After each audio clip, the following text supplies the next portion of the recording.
Hola, soy Jorge Roy y en esta oportunidad vengo a traer un nuevo video de reacciones en esta situación puntual que tiene que ver con la temática que se desarrolla en una entrevista donde participan un médico y una médica, y como normalmente lo expreso, esto va directamente a analizar lo que se expresa. Lo diga quien lo diga, no está en causa justamente el abordar al profesional por lo que es él o ella en sí misma, en su propia jerarquía como tal, sino analizar aquello que está siendo expresado por la persona en la circunstancia de una entrevista, como es el caso, y hacer un aporte tratando de aclarar algunas cosas que están absolutamente incorrectas en su manifestación, expresión y comprensión, para que aquellos que lo escuchen por lo menos, o quienes lo escuchen por lo menos, tengan la posibilidad de estar frente a un análisis de eso que se está escuchando y tomar una posición al respecto. Posición que debe ser obviamente fundamentada desde lo que se diga y no desde lo que se hace. Porque si bien es cierto, lo que se hace tiene una relevancia muy importante en el contexto, no menos cierto es que tampoco podría yo valorar por aquello que hago si no le encuentro a la hora de manifestarlo para transmitir un aprendizaje en alguien que lo asuma como un conocimiento nuevo, voy a darle valor por el hecho de que a mí me da resultado. O sea que, como siempre lo digo, es por el término mismo, por la expresión misma, por la comunicación misma, por el conocimiento que se cree se está entregando, y desde estos videos de reacción intento de alguna manera hacer un aporte clarificador. Así que, dicho esto, vamos a escuchar esta muy interesante entrevista, a la cual la iré fragmentando porque es muy extensa y muy enriquecedora, por cierto, de dos profesionales que seguramente tienen mucho para enseñarnos y también algunas cosas para darles una interpretación diferente, porque hay, como lo comentaba, errores bastante importantes en su haber como un conocimiento totalmente superado. Dicho esto, nos vamos entonces ya a dar inicio a este nuevo video de reacciones. Espero que realmente queden conformes con él. Bienvenidos a todos al episodio 28 de Mejor que Ayer. Nos acompaña hoy Cristina Salazar. Cristina es doctora especialista en cuidados intensivos y médico deportivo. ¿Cómo estás, Cristina? Muy bien, pues muy contenta de estar aquí contigo y de poder charlar de 20.000 pues, cuestiones que seguro que nos van a ir surgiendo, ¿no? Totalmente. Vamos a empezar abriendo un bloque de fisiología deportiva, que la fisiología es apasionante, nos suele gustar mucho. A mí era mi asignatura favorita con diferencia, pero también es complicada cuando te pones a estudiarla, ¿no? Y entenderla a veces no es sencilla. La fisiología deportiva todavía más apasionante, pero también compleja. Entonces vamos a intentar aterrizar para el público pues conceptos que les pueden ir sonando de escucharlos aquí y allí, pero que muchas veces no se entienden bien, ¿no? Entonces, por ejemplo, el tema de las zonas de entrenamiento. ¿Qué son las zonas de entrenamiento y por qué son importantes? Bueno, pues las zonas de entrenamiento son modelos matemáticos y están construidos o tienen la finalidad de analizar múltiples variables para poder entender la fisiología deportiva, ¿no? ¿Qué está pasando en tu organismo pues cuando empiezas a ejercitarte, a hacer un deporte, ¿no? Te tienen que servir al entrenador para analizar tus niveles de intensidad, y ya estamos diciendo una variable muy importante, que es la intensidad. Cuando programas un plan de entrenamiento específico para cualquier persona que va a empezar a ejercitarse, y también el volumen. Son dos variables importantes, y las zonas de entrenamiento te van a facilitar para poder prescribir unas cargas adecuadas que tú puedas progresar y no lesionarte, y para prevenir pues, la temida fatiga, ¿no? La aparición del sobreentrenamiento. Bien, y cabe acá una primera intervención porque hay una confusión instalada. Evidentemente, supongo yo que es desde lo terminológico y no desde lo conceptual. Pero hablar de fatiga y estado de agotamiento, prevenir la fatiga para no entrar en un estado de sobreentrenamiento, como menciona la profesional, de ninguna manera son conceptos iguales. Una cosa es estar agotado, una cosa es estar fatigado y otra cosa es estar sobreentrenado. La diferencia sustancial es que la fatiga es se expresa como una situación aguda de estrés que implica una alteración en el nivel de rendimiento con caída del mismo, muy probablemente más tarde o más temprano. A veces es tan aguda la fatiga que obliga o fuerza a la detención, pero de ninguna manera es un estado de sobreentrenamiento o agotamiento, que a veces se lo tratan como sinónimos, que no lo son de hecho. Hay una expresión equivocada con el sobreentrenamiento, pero bueno, si así está instalado, por lo menos para entenderlo o comunicar aquello que las partes, quien comunica o aclara y quien lo está escuchando e intenta aclarárselo mejor. Un estado de sobreentrenamiento tiene que ver con cargas a lo largo de un periodo que han estado causando un nivel de estrés de tal naturaleza que la persona nunca ha podido salir de ella y progresivamente va entrando en un estado de incapacidad funcional que lo lleva incluso a tener que alterar abruptamente sus niveles de entrenamiento hacia incluso territorios que no se compadecen con la especialidad misma, y no pocas veces con intervención de la medicina a través de ciertas estrategias para volver a la persona a la homeostasis necesaria para continuar con sus entrenamientos y eventualmente competencias en el área donde se desenvuelve. Es decir, confundir agotamiento o sobreentrenamiento con fatiga es verdaderamente una cuestión que debe ser muy entendida, porque no tiene nada que ver una cosa con la otra. Más allá de que podamos después analizar los pisos donde se pueden establecer la fatiga y no dejar de reconocer que cada una de ellas tiene un impacto que podría ser similar o no a otras condiciones de fatiga, pero sí establecer la línea divisoria entre lo que es fatiga y lo que es estado de agotamiento o sobreentrenamiento, como muchas veces se lo menciona y que es incorrecto. Continuemos. Claro, entonces son zonas son zonas de intensidad realmente, que te sirven pues para una prescripción útil de un entrenamiento, ¿no? Que tenga sentido. Suelen ser un modelo de 5 zonas, ¿no? Del 1 al 5. Y claro, no podemos pasar al mismo tiempo entrenando en zona 5 que en zona 2 o en zona 3, ¿no? Y estas zonas de entrenamiento son solo importantes en deportistas de endurance, corredores, triatletas, nadadores, o también son importantes, por ejemplo, en un futbolista o en un jugador de baloncesto. Son importantes independientemente de la disciplina deportiva. Bien, aquí cabe nuevamente hacer una intervención. No es así. Yo no puedo estar pensando que un jugador de fútbol, un jugador de baloncesto, un jugador de rugby entrena en zonas, zona 1 a la zona 5, porque eso pertenece a un territorio muy claro, como es el endurance, como mencionó el doctor, y que yo me valga de comprender que hay un territorio muy concreto, definido por lo que es el umbral, que luego la profesional seguramente se expresará, y el consumo máximo de oxígeno, que definen algunas exigencias para que el deportista mejore independientemente de la disciplina que practique, pero de ninguna manera las zonas de entrenamiento corresponden a cualquier deporte. No es así.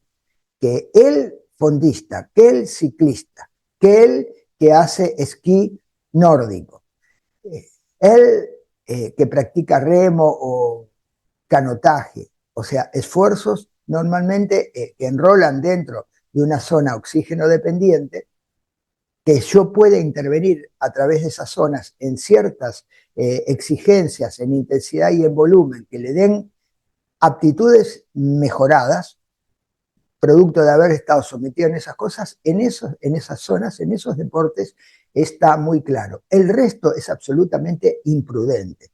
Se hizo durante la década del 90 mucho esto de las intervenciones en zonas. que en aquel momento, en aquella etapa se hablaba de zona regenerativa, subaerobia, superaerobia, consumo máximo, zona de resistencia. En aquella instancia se hablaba de resistencia al ácido láctico, tolerancia al ácido láctico, potencia al ácido láctico. Bueno, eran zonas que entraban dentro del territorio aeróbico, y en aquel momento hablar de zonas de entrenamiento anaeróbico, bueno, había dos grandes zonas y subzonas dentro de ellos. Pero eso no tiene absolutamente nada que ver con los deportes de tipo intermitente, por ejemplo. No les cabe esta modalidad de ejercitación. Sí, en todo lo que estuve hablando de esfuerzos que se precian de ser de alguna exigencia a nivel aeróbico, mencioné el remo, mencioné el ciclismo, mencioné obviamente el running de fondo, el trail, y bueno, todo eso es absolutamente viable, esa modalidad de entrenamiento, y conveniente. Ahora, de ninguna manera es para cualquier deporte. Llevarlo a cualquier deporte es cometer la enorme eh, torpeza de sacarlo de su entrenamiento específico y generar una caída del rendimiento muy importante en aquellas especialidades que tienen una dinámica de ejercitación absolutamente diferente a la que se intenta mejorar a través de las zonas de entrenamiento, como están ellos ahora, estos profesionales, abordando. Continuemos. Lo que cambia es el contexto, tus umbrales, que ahora vamos a ver cómo se han creado estas zonas de entrenamiento, ¿no? Realmente las zonas de entrenamiento pueden ser, pues como vienen de modelos matemáticos, pues pueden ser 3 zonas, que a lo mejor es menos utilizado, menos conocido. Por ejemplo, la percepción de esfuerzo también sería una variable a utilizar en los modelos de zonas de, ¿no? en zonas de entrenamiento, o 5 zonas, que es la que todo el mundo utiliza, pero también está la de 7 zonas. Es decir, hay tantos modelos como a lo mejor como gustos, y no hay ninguna que sea mejor que otra. Probablemente la de 5 zonas es la que todo el mundo conoce y está basado en el comportamiento trifásico del modelo de Skinner y McLaren, que... Bien, ya hay un punto interesante.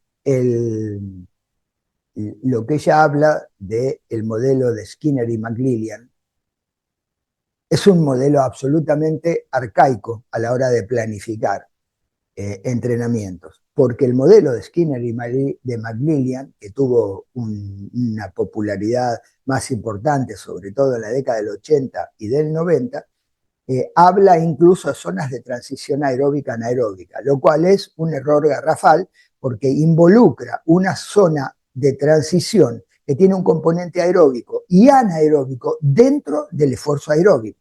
O sea, si comprendemos el entrenamiento aeróbico como aquel de exigencia cero o mínima dentro de lo aeróbico, vamos a poner un ejemplo para que se entienda: caminar hasta alcanzar la intensidad, el esfuerzo y el volumen que me conduce a tener mi consumo máximo. Todo ese nivel de exigencia, desde el caminar hasta alcanzar a través de aquella intensidad y volumen, el consumo máximo de oxígeno, es un territorio aeróbico. Ahí adentro, Skinner y McLellan plantearon una zona de transición aeróbico-anaeróbica. Por lo tanto, es decir, que en este camino aeróbico yo entro en un metabolismo anaeróbico. Y como en aquel momento lo anaeróbico expresaba falta de oxígeno, por eso había efectivamente un compromiso metabólico glucolítico relevante con formación de ácido láctico en aquella instancia, es decir, achacar que cualquier cosa que me elevara el ácido láctico en aquel momento, insisto, cuando yo hablo de ácido láctico, hablo de un concepto superado que aclararé más adelante. No existe. Lo aclaré y por qué no existe. Pero en aquel momento sí estaba la convicción de que ese metabolito se producía, y era producto obviamente de la glucólisis, y desde Hill hace 100 años, de 100 años al presente, que terminó siendo incluso premio Nobel, se estaba sosteniendo que el surgimiento de la aparición de ácido láctico era porque había efectivamente una escasez de oxígeno presente, y eso lo generaba. Bueno, Skinner y McLellan todavía manifestaba ese principio. Por eso había una transición. ¿Cuál era la transición? ¿Cómo se manifestaba? Porque pasaba de haber lo que sería hoy una glucólisis lenta a una glucólisis rápida, o sea, una estabilidad de alguna manera entre la producción y eliminación del ácido láctico, decían, que se iba formando, hasta que la acumulación superaba el proceso de clearance, el proceso de ir eliminando el ácido láctico y que se iba formando. Bueno, la doctora expresa eso.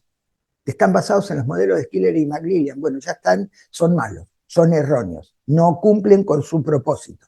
Continuamos. Lo que hicieron es que cuando tú empiezas a hacer deporte, empiezan a ocurrir cambios en tus variables fisiológicas, en tus parámetros fisiológicos, y eso consiste en el que cuando tú empiezas, por ejemplo, a caminar rápido, que sería la fase 1, vamos a poner, de un organismo, pues ahí empieza el cuerpo a requerir energía, y esa energía pues la va a obtener del consumo de sustratos como la grasa, ¿no? Con la oxidación de grasa, porque recluta, el organismo es capaz de reclutar fibras lentas. El sistema nervioso central es nuestro gran motor, bueno, nuestro gran coordinador, pues activa este tipo de fibras. Por lo tanto, en la fase 1 se ve que la energía requerida es gracias a la obtención de grasas, ¿no? de la oxidación de grasas. Luego, bueno, valga aclarar acá que la confusión es tremenda.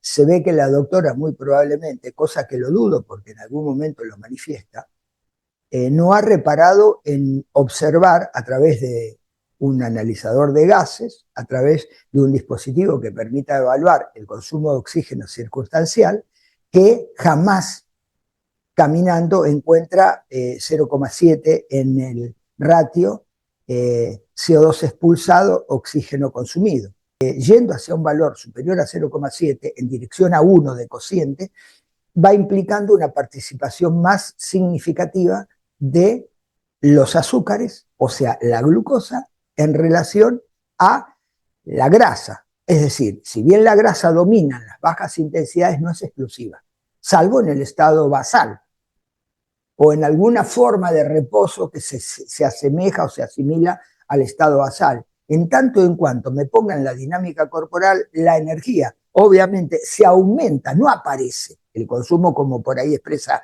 la doctora, se aumenta el consumo en la unidad de tiempo de oxígeno, y ese consumo de oxígeno es obtenida la energía para la exigencia X de las grasas y de los carbohidratos, de un ácido graso y de una molécula de glucosa, de muchos ácidos grasos y de muchas moléculas de glucosa. Siempre es compartida esa entrega energética de estos macronutrientes, aún en la marcha, y que se reclutan fibras lentas, es cierto, en ese nivel de exigencia. Lo que no es verdad es que por reclutarse fibras lentas se usan grasas. Se usa también grasas, y hasta pueden dominar ellas en esa intervención, en el aporte, pero nunca es exclusiva. Sería muy difícil que una grasa participe en el ciclo de Krebs a través de la beta-oxidación si no le está esperando un acetil-CoA proveniente de la degradación de una molécula de glucosa piruvato, y que éste se descarboxile y done acetil-CoA al oxaloacetato para formar citrato en el ciclo de Krebs. O sea que siempre el azúcar es un muy buen camino para garantizar que la beta-oxidación aporte un acetil-CoA y la grasa se incorpore al ciclo. Pero siempre ese primer acetil-CoA que aparece en el escenario es producto de que el metabolismo glucolítico es mucho más rápido que el metabolismo beta-oxidativo a la hora de encender el ciclo de Krebs. No hay absolutez, hay porcentualmente un valor significativo de grasas, pero no exclusivo. Continuemos. Existe, pues bueno, el organismo necesita más energía y hay un punto de cambio, una zona de cambio, no es un punto, ¿no? Es un umbral, es un rango de frecuencia en donde pasa que de la fase 1 pasa a otra fase, que es la transición aeróbica a anaeróbica. O sea que según la doctora, ya en la etapa 2 se está transitando este camino de fase, esta fase aeróbica anaeróbica, de transición aeróbica anaeróbica a partir del modelo de Skinner y McLillian. Pues es absolutamente incorrecto. De ninguna manera en la zona 2, que es una zona de intensidad baja a moderada, se puede estar afirmando que hay una transición aeróbica anaeróbica en ese momento, que no existe nunca en todo este territorio. Pero si ella lo manifiesta, ¿por qué lo manifiesta? Porque se entiende, hipotéticamente, según me imagino yo que va a decir, que ha pisado el umbral, el primer umbral, donde este primer umbral, porque hay un segundo umbral, este primer umbral, llamado umbral aeróbico a este nivel, es cuando se duplica el valor del lactato en aquel momento de ácido láctico respecto del valor de reposo. Entonces, como se ha duplicado, dicen, caramba, acá ha empezado a faltar oxígeno, por eso se empezó a elevar el ácido láctico de aquella evaluación hecha en los datos que existen sobre las personas en condición de reposo. Bueno, cuando se alcanza el doble, ha entrado en un metabolismo de transición, falta oxígeno. Bueno, vaya si es un error muy básico de un conocimiento primitivo, no actualizado, no ayornado, de alguien que expresa semejante cosa. Vamos a continuar para confirmar que es ella, y ahí está escrito, que habla de transición aeróbica, anaeróbica en esta fase 2. Continuemos. En esta fase, el organismo necesita más combustión, más energía y empieza a utilizar o reclutar otro tipo de fibras que son fibras más rápidas, que son las fibras tipo 2A. Bien, no es así. Tampoco es así. Las fibras tipo 2A, que son fibras glucolíticas esencialmente, no se disparan a nivel del umbral que ella está hablando. En la zona 2 no se disparan. Vamos a ver más adelante cuando se disparan, que lo voy a explicar y por qué se disparan en ese momento. Pero esto, decir que las FT2A se disparan en el umbral que acaba de mencionar, en el primer umbral, es un error muy básico. Si eso fuera así, no llega nunca con glucosa al nivel de umbral, al nivel de consumo máximo, porque se le agotan directamente las reservas glucogénicas y pararía mucho antes. Continuemos. Aquí se pone de manifiesto la utilización de carbohidratos de tu glucógeno muscular, que sabemos que es limitado y que el organismo lo preserva para ejercicios de mediana o alta intensidad, y lo utiliza de una manera pues lenta, ¿no? Como haciendo el caldo del puchero, es una oxidación a nivel mitocondrial, pero también empieza, como hay una necesidad de producir energía ya a una intensidad moderada, a quemar ese carbohidrato, ese glucógeno por la vía de piruvato, por la vía del citosol, sí, y pasa a ácido láctico o lactato. Bien, dos cosas para corregirle. Primero que dice, habla del piruvato y pasa al lactato o ácido láctico. O sea, a ponernos de acuerdo en algo, porque acá hay un error básico desde la bioquímica. Si se formó piruvato, nunca puede pasar ácido láctico. Nunca. El piruvato es una base. Y el ácido láctico es un ácido. Y el piruvato, de facto, se forma, es verdad, y da lactato. Habría que comentar acá por qué el piruvato forma lactato y no forma ácido láctico, pero es muy sencillo de comprender.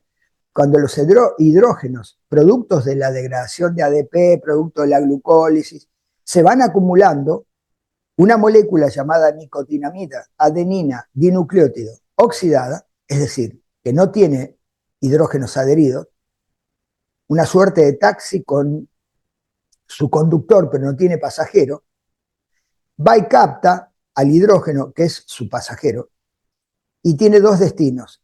Lo coloca dentro de la mitocondria si las posibilidades se lo permiten, pero inexorablemente también va a donar ese hidrógeno al piruvato. Y la donación del hidrógeno al piruvato, que es una base, justamente por eso acepta hidrógeno, lo transforma en lactato, no en ácido láctico. O sea, que comprenda esto muy claro aquel que lo esté escuchando, porque el piruvato acepta hidrógenos, es una base, no dona hidrógenos, los acepta, y al aceptarlos no se transforma en un ácido, porque es una base. Una base no se puede transformar en un ácido aceptando hidrógenos. Sería una incongruencia fisiológica, bioquímica, que finalmente atentaría contra el rendimiento. O sea, no es así. La base acepta hidrógenos, el ácido los entrega. Por lo tanto, acá lo que pareciera que no está presente es una función primaria de la funcionalidad de un ácido y una base en un medio líquido. Bueno, acá lo que hace el piruvato es aceptar un hidrógeno que se lo da esta molécula llamada NAD, que se reduce cuando capta el hidrógeno y lo dona nuevamente a la mitocondria para que pueda entrar finalmente a la cadena respiratoria, o al piruvato para formar lactato con un único propósito básico: eliminar hidrógenos del ambiente. Eliminarlos del ambiente para que no se acidifique, en este caso, el sarcoplasma, o sea, el citoplasma de la fibra muscular. Y por el otro lado, porque el átomo de hidrógeno tiene electrón y consecuentemente tiene carga eléctrica, y por ello es capaz de aportar a nivel del ciclo de Krebs esa energía presente en el átomo de hidrógeno, en ese hidrogenión, a la cadena respiratoria para que finalmente esa energía pueda servir para integrar un fosfato a un ADP y resintetizar el ATP. De ninguna manera el piruvato forma ácido láctico. La verdad es que en este punto es imprescindible hacer esta aclaración, porque a lo único que nos conduciría es ya a desconocer un proceso bioquímico primario que acontece en nuestro cuerpo y que no es el que narra la doctora. No es así. Continuemos. Y ese lactato empieza a ocasionar hidrogeniones. En esta fase... O sea, escuchemos bien, el lactato genera hidrogeniones. Es que no tiene nada que ver. El lactato no genera ningún hidrogenión. El lactato captura, siendo piruvato, el que captura los hidrogeniones es el piruvato y lo transforma en lactato. El lactato de ninguna manera produce hidrogeniones. El lactato tendrá como destino final salir de la célula muscular a través de los transportadores monocarboxilato, en este caso el transportador monocarboxilato 4, el MCT4, el cual garantiza que salga sangre y este lactato tenga un destino. Uno es el hígado, hará el ciclo de Cori para formar glucosa, otros serán los cardiomiocitos, que le encanta el lactato para transformarlo en piruvato y finalmente oxidarlo, llevarlo a cualquier otro tejido, incluso a fibras musculares, obviamente donde lo incorpora a través de otro monocarboxilato, que es el monocarboxilato 1, el MCT1, que lo incorpora adentro de la célula para que el lactato se transforme en piruvato a través de la lactato deshidrogenasa, de una de las isoformas que hace ese camino, porque hay otra que hace, que en realidad son 5, pero hay una que hace piruvato lactato y está la que hace lactato piruvato, y ese piruvato finalmente se descarboxile, se forme acetil-CoA y entre a la mitocondria, o sea, puede ser oxidado el lactato. Pero esto que está expresando la doctora es absolutamente erróneo. No puede analizarse desde ese lado que algo ocurre principiando en un elemento básico que es una bioquímica que no es la que narra, es otra. No funciona de esa manera. Hay errores muy básicos que no pueden dejarse pasar por alto, porque quien escucha a esta profesional está básicamente aceptando que está formada en el área y, como si fuera poco, es deportista. Si está formada en ese área, debiera ser creíble para aquel que la escucha. Bueno, lo que dice no es creíble, porque es equivocado. Continuemos un poquito más. Es una fase en donde sería una fase que, por ejemplo, para el corredor o el ciclista sería una fase que sería un ritmo para competición, porque los hidrogeniones que vas produciendo, que son realmente el deleterio, toda la inestabilidad que produce en tu organismo el ejercicio físico, viene secundario a la acidosis, pues es derivado de estos hidrogeniones que tu organismo en esta fase es capaz de compensar por el bicarbonato.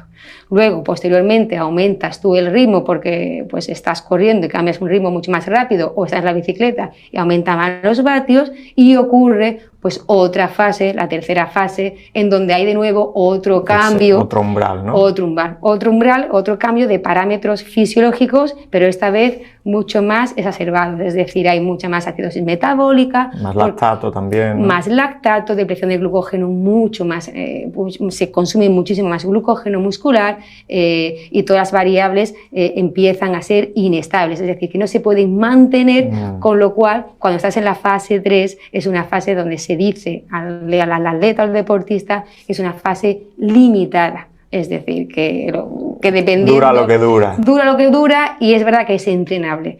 Pero lo que está claro es que el organismo, cuando hace un ejercicio, dependiendo de la zona de intensidad, se va a comportar de una manera metabólica, primera con la obtención de grasas o posteriormente con la oxidación, ¿no?, de carbohidratos de una forma Esto oxidativa. es tan...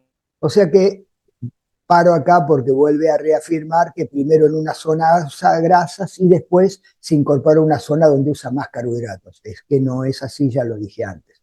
Hay un error muy grave, debiera saber o debiera recordarse cómo es que funciona el encendido enzimático glucolítico y cómo es que funciona el sentido enzimático, el componente enzimático lipolítico. Y podrá entenderse que siempre la degradación del ATP y la acumulación de subproductos degradativos de esta molécula macroérgica tiene las consecuencias inevitables de activar enzimas. Siempre las activa. El AMP, producto de la degradación del ATP, impacta en la lipasa hormonosensible y desencadena la lipólisis, pero también el ADP, fuertemente acumulado, desencadena la señalización de moléculas que encienden la degradación del glucógeno, o sea, disparan la glucogenólisis y finalmente se activarán también las enzimas que activan la degradación de la glucosa, que tienen nombre y apellido, pero no vale la pena acá hacer mención de ellas, pero comprender que siempre que el ATP se degrada, enciende enzimas metabólico-energéticas. Las enciende, las activa, eso es encenderlas. Las activa, las señaliza. ¿Por qué? Porque la misma aparición de ese subproducto está indicando que la energía se ha empezado a gastar. Entonces, encender el metabolismo de las grasas y encender el metabolismo de los carbohidratos es una consecuencia inevitable ante la necesidad de aportar energía porque se ha empezado a consumir por arriba de la condición de reposo. Cuánto lo hagan las grasas y cuánto lo hagan los azúcares, los carbohidratos, cuánto lo haga el ácido graso y cuánto lo haga la molécula de glucosa, tiene que ver con el nivel de exigencia que además es propio de cada persona. O sea, no hay una intensidad idéntica según cada zona para las personas. No, cada persona tendrá su propia zona, aunque la dividamos en 5 y que depende de varios factores, entre ellos del nivel de entrenabilidad, de adaptaciones que haya sufrido, etc. Sigamos un poquitito más como para ir dándole ya final a esta primera parte de un largo video muy interesante. Recapitulando un poco, cuando empezamos a ejercitarnos van cambiando cosas y variables en nuestro cuerpo, ¿no? Empezamos, porque lo que has definido al final son los dos umbrales ventilatorios, el primer umbral, el aeróbico, VT1, y el segundo umbral o anaeróbico, VT2 también. Bien, acá está el error. No hay un umbral ventilatorio 1 y un umbral ventilatorio 2 adjudicándole al 1 lo aeróbico y al 2 lo anaeróbico, porque ambos umbrales, que él los llama ventilatorios, pero también se llaman umbral aerobio y umbral anaeróbico, equivocadamente desde este principio, son umbrales de lactato 1 y 2 finalmente, si se los quisiera denominar desde la bioquímica, en virtud de lo que se va acumulando en menor o mayor cantidad y que se arrastra eso a su vez, o que arrastra eso a su vez, comportamientos fisiológicos muy concretos, reconocidos, identificados, narrados, etcétera, que en ningún momento dependen de la presencia o ausencia de oxígeno. Dependen de la presencia de oxígeno siempre y de alteraciones, producto de la exigencia del medio ambiente citosólico que genera comportamientos de desestabilización metabólico-energética con consecuencias que básicamente tienen como definición de esas zonas respuestas hormonales, acumulación de subproductos degradativos que generan un ambiente diferente al anterior y en algunos casos se descontrola más o menos hasta que finalmente en todos los casos terminará generando un desequilibrio de tal naturaleza con un máximo rendimiento seguramente, pero que obligará a la detención en función a la zona que se haya alcanzado y la aptitud que la persona tenga a esa intensidad y en un volumen X. Esto da para explicar mucho más porque es muy interesante, pero no hay un umbral anaeróbico, como lo está mencionando, como que el VT2 se desencadena esa zona producto de que falta oxígeno. No es así. Lo que dice el doctor y lo que sostiene la doctora, que es lo mismo, está equivocado. Llamado, ¿no? Entonces, primero, antes del primer umbral, tenemos pues oxidación de grasas, ¿no? Y el cuerpo realmente pues está ejercitándose, pero no requiere una gran demanda, no hay mucho cambio. Vuelvo a decir, el primer umbral es exclusivo del metabolismo de las grasas. Caminen arriba de una cinta, pónganse un analizador de gases y miren el comportamiento del ratio BCO2-VO2, a ver qué pasa, a ver si es 0,7, qué cociente respiratorio se encuentra, a ver si está en 0,7 cuando camina cualquiera, nadie. Aún el deportista de alto nivel de rendimiento está en 0,7. No es así. Tienen que comprender desde lo que pueden estudiar fehacientemente desde la ciencia y además lo que está necesariamente mostrando la evidencia en una prueba de consumo de oxígeno, que se hace muy fácilmente en cualquier, sobre todo en España, ¿no? En cualquier laboratorio que trabaja en serio, intentando ayudar en las evaluaciones y en las sugerencias en cuanto a la prescripción de entrenamiento, considerando el VO2, que verdaderamente no hay caminando un 0,7, que implicaría utilización de grasas y que para eso ocuparía toda la zona 1. Bien, tampoco es así. Llegamos al primer umbral aeróbico, y a partir de aquí pues empezamos a consumir también carbohidratos, glucógeno, ¿no? Lo que pasa es que, como has dicho, por vía más oxidativa, más dentro de la mitocondria, ¿no? La glucosa pasa a piruvato, el piruvato se mete a la mitocondria, ciclo de Krebs y ATP. Y también grasa, ácidos grasos, ¿no? Vía oxidativa. Y cuando ya llegamos a ese segundo umbral anaeróbico, es cuando ya umbral anaeróbico, o sea, cuando llegamos, insisto, perdónenme que corte tanto esto de esta manera, pero es para que no se nos escape. Está hablando de umbral 1, BT1, porque él habla de umbral ventilatorio 1 y umbral ventilatorio 2. Este umbral, BT2, está hablando de cuando se pisa ahí, es anaerobiosis la que se presenta. Y esa zona entre el umbral 1 y el umbral 2, el BT1 y el BT2, sería la zona de transición aeróbica anaeróbica. Por eso es transición, porque va camino de la anaerobiosis, va desde lo aeróbico hacia lo anaeróbico. Y el BT2 de ninguna manera se presenta por ausencia de oxígeno suficiente. Hay errores tan básicos, a un punto tal que debieran imaginarse por qué es que ese BT2 se presenta a un consumo de oxígeno que no es el máximo, es un máximo. Podríamos decir que en una persona desentrenada podemos encontrarlo entre el 60, 65, 70% del BT2, 75% del BT2. O sea que todavía me está faltando un 40, 35, 30, 25% para llegar al consumo más.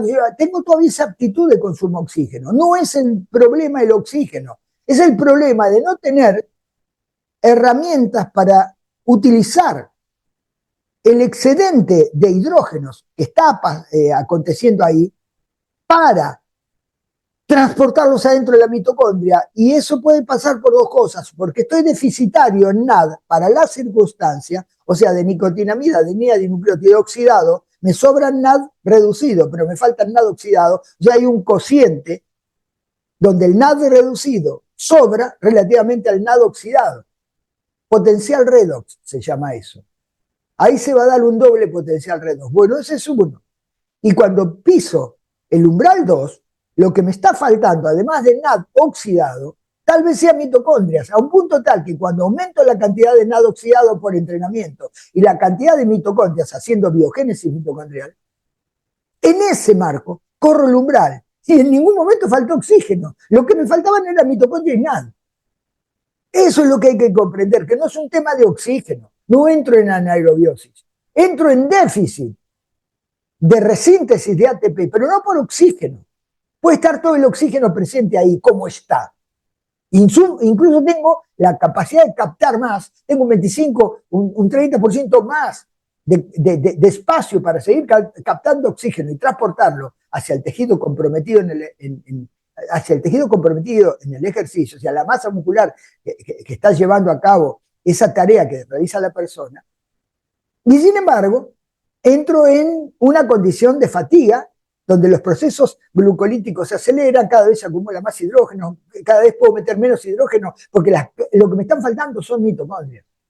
Y lo que me está faltando es NAD reducido. Y lo que se me está acumulando es obviamente hidrógenos. Perdón, me está faltando nada oxidado. Lo que se me está acumulando son iones de hidrógeno en enorme cantidad, lo cual me va a generar inexorablemente la caída del pH, pero también me va a producir menos energía porque los hidrógenos no están pudiendo ser destinados al interior de la mitocondria para que vayan al sistema transportador de electrones y regeneren ATP. O sea, tengo un déficit, pero un déficit energético que tiene como base la ausencia de suficiente cantidad, o la presencia, para mejor expresarlo, tengo una carencia de una suficiente cantidad de mitocondrias para ese nivel de ejercicio. Cuando yo mejoro el pool mitocondrial, aumenta mi rendimiento, corro el umbral, claro, es obvio, porque tengo más NAD reducido para entregarle a la mitocondria en un proceso que utiliza lo que se llama la lanzadera de malato-aspartato, que incorpora el hidrógeno porque el NAD es impermeable a la membrana mitocondrial. No pasa. Entonces utilizo una lanzadera,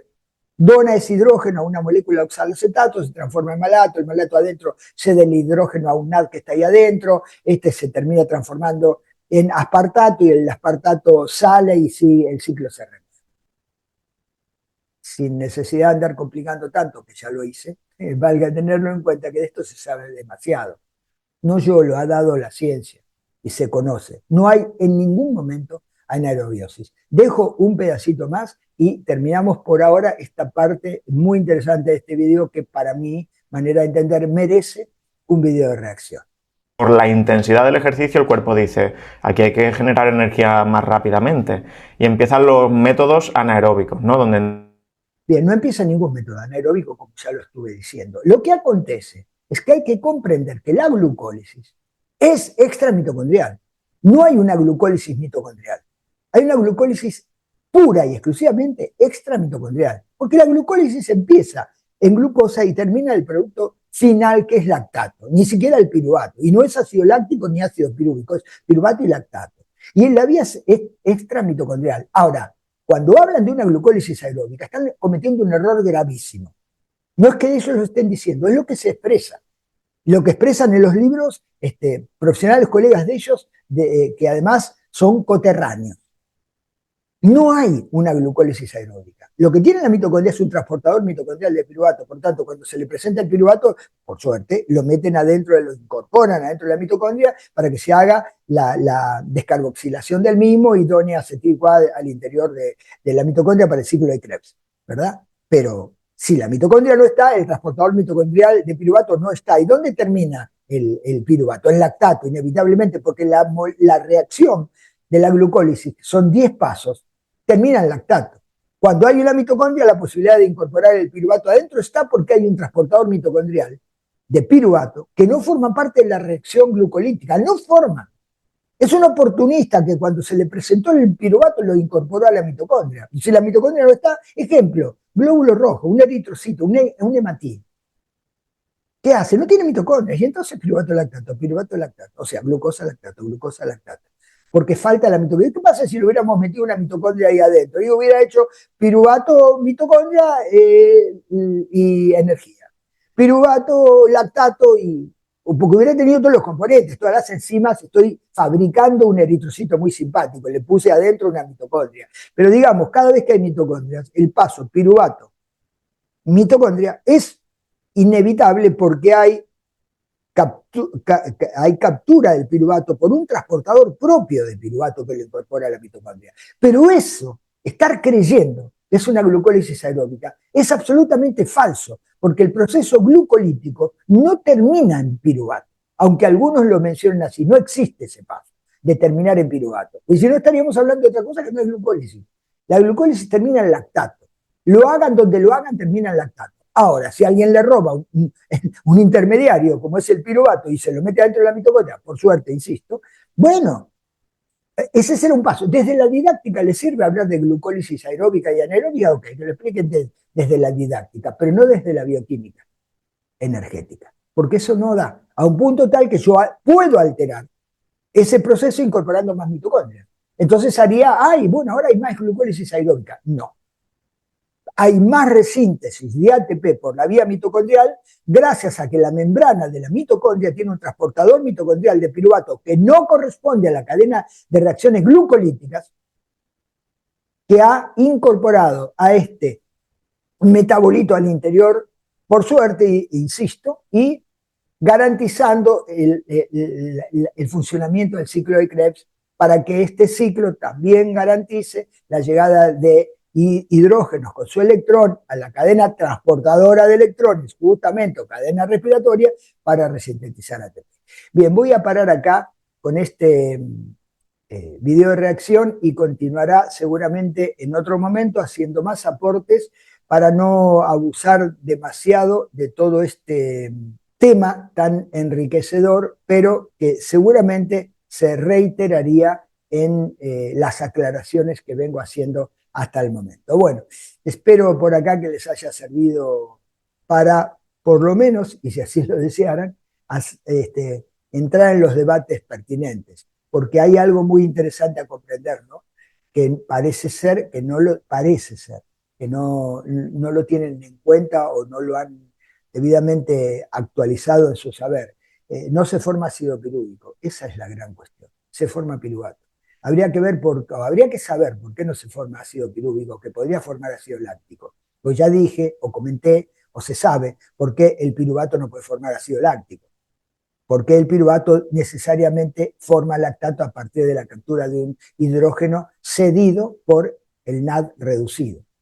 Ahora, ¿por qué no se forma ácido pirúvico? Sabiendo eso, podrá comprenderse muy bien cómo es la reacción glucolítica y por qué termina en lactato. Bueno, paro por aquí de más. Muchas gracias.